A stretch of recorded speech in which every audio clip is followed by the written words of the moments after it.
The year was 1896 and the country of Zanzibar was a protectorate of the British Empire. Britain had installed a puppet sultan named Hamad bin Thuwaini to lead the region, a man that supported British interests there. On August 25th, he bit the dust, and it was widely thought that he'd been poisoned by his cousin, the man that stepped into his shoes. To say the least, the Brits were a little bit peeved about this, and the new man in charge knew that. So he ordered an armed royal yacht to get ready for a fight. He also sent 3,000 soldiers and a few artillery guns to the harbor to prepare for battle. In those days, the British had quite the formidable military, and before you could say, "Do you fancy a cup of tea, mate?" the two massive warships had destroyed the artillery, the palace, and had taken out about 500 soldiers. The war lasted a grand total of 38 minutes, making it the shortest war in history. The countries you're going to hear about today might have just fared as badly as Zanzibar if they got into a war with a military powerhouse, but we'll let you decide just how well they do. Number 10. El Salvador.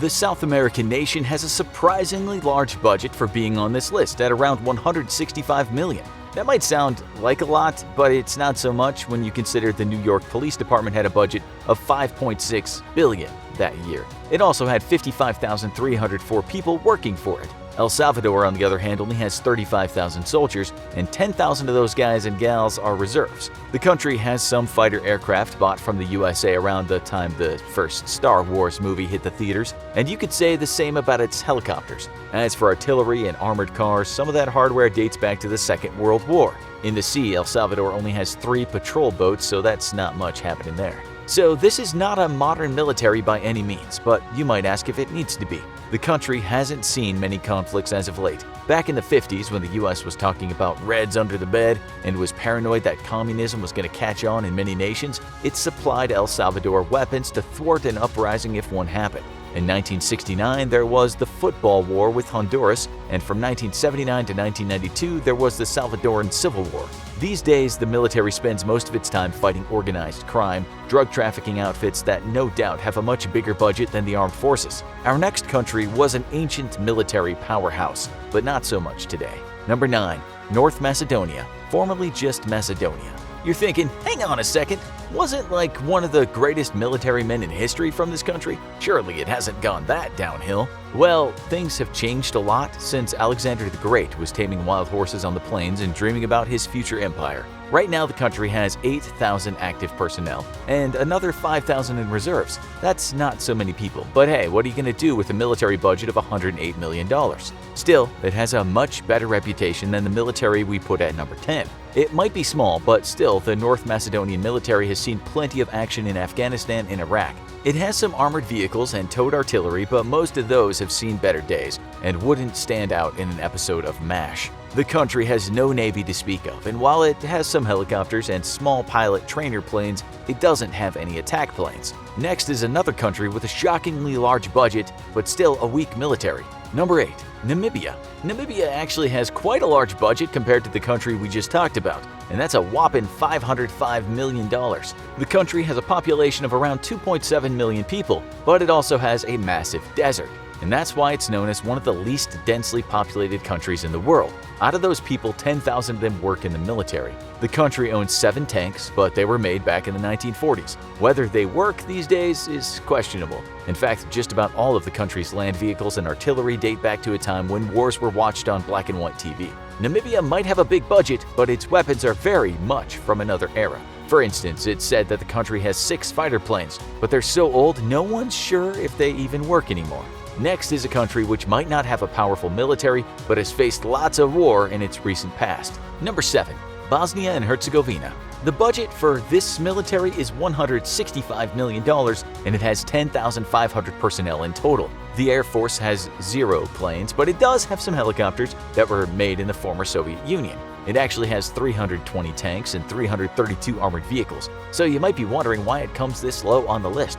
The answer is again those tanks come from another era, such as the American M46 Patton main battle tank made in the 50s, and the Soviet T-55 made in the 40s and 50s. You can add to that some anti-aircraft artillery, but still, when you consider that the country has no navy at all, we think it deserves the number 7 spot. Next is a country whose military is so weak it can't even seize power if it tries to.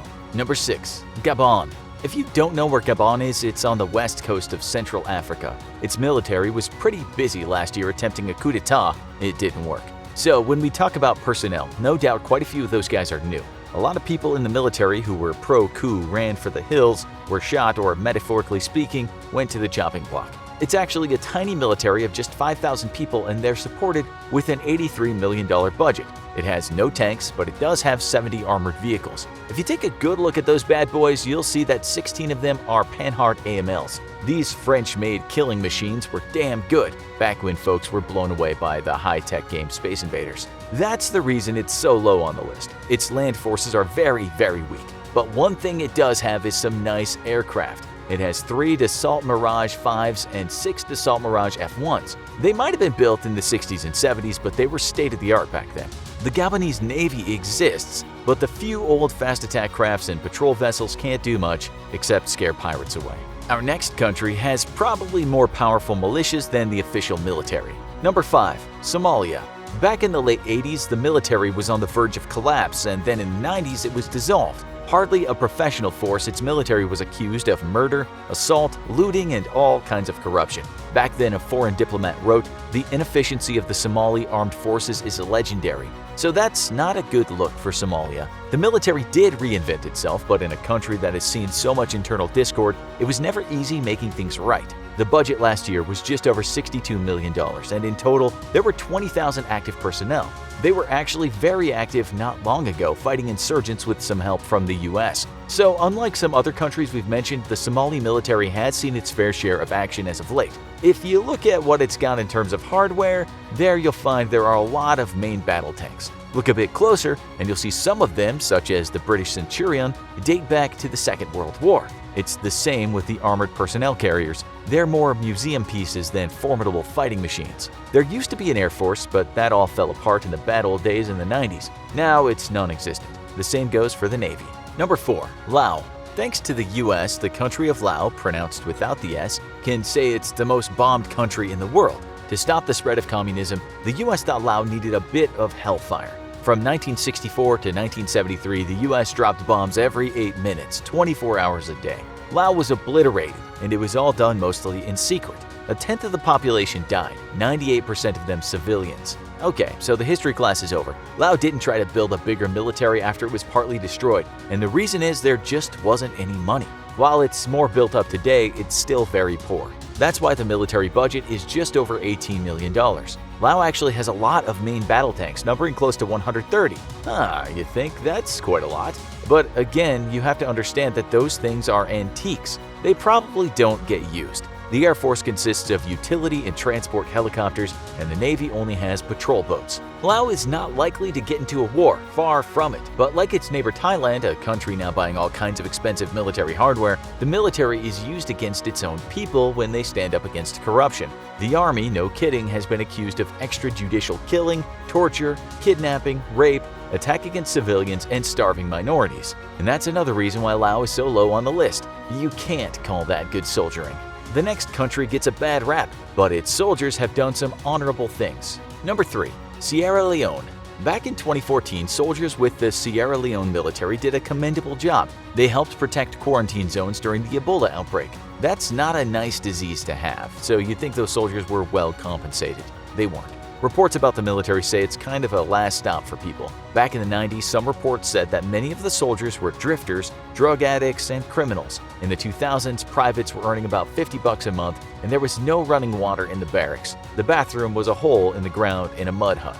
So when you bear that in mind, what kind of military do you think the country has? It might have a $75 million budget, but if you can't take care of your soldiers, you're likely not going to get much professionalism. The military has 2 T-72 main battle tanks, but as they're a few decades old, it's very doubtful that they work. It also has 13 armored vehicles. As for air power, Sierra Leone has 7 helicopters and no planes. 2 of the helicopters are Mi-24s, vehicles the Soviets once called flying tanks. The Sierra Leone Navy consists of some very old gunboats and patrol boats. They might not have done much fighting, but in 2007, British trained naval officers interrupted a holdup of another boat by some pirates. It turned out the pirates were actually Ghanaian naval officers. Next up is a country that's hard-pressed to keep its military from deserting. Number 2. Liberia. This is one small military with only around 2,100 active personnel. We say active, but reports suggest that 300 of those people have defected. Over the last few decades, the country has seen all kinds of conflicts, regime changes, and a civil war, and that's not good when you want to build a modern military. There isn't really anything modern about Liberia's equipment, with the Air Force consisting of mainly old transport planes. It has one helicopter, but that's getting on in years too. Believe it or not, it has no land vehicles at all. In terms of infantry weapons, Liberia has to rely on assault rifles and machine guns. There isn't really a navy either, but it does have a national coast guard. Finally, our number one country, who unlike the rest maybe needs no military at all. Number 1. Bhutan. If you look at the Global Peace Index, Bhutan is high up on the list. This wonderful country, located in the eastern Himalayas, wins all kinds of prizes for being peaceful, not being corrupt, and generally being a really cool place to live. That's likely why it doesn't spend too much cash on its military. At $10 million or so a year, Bhutan's military won't be buying any new F-35s anytime soon. But it does have a military, and in it there are 7,000 personnel. The country is protected by India, but that country has been trying to help Bhutan improve its army and air force. There's not really that much happening though, and we can't find any sources that talk about Bhutan buying any new weapons. The Royal Bhutan Army has had to shoot at people before, notably in 2003 when it took on 3,000 militants. In its arsenal of weapons, it has one very old armored personnel carrier, mortars, and various kinds of rifles. If the army uses other weapons, they're supplied by India. It doesn't have any power in the air, with the Air Force only owning 2 Mi-8 transport helicopters. This is certainly a very, very small military and would be no match for the NYPD. Now you need to watch this, the insanely crazy story of a tiny soldier. Or have a look at this, how a soldier single-handedly liberated an entire German-occupied city.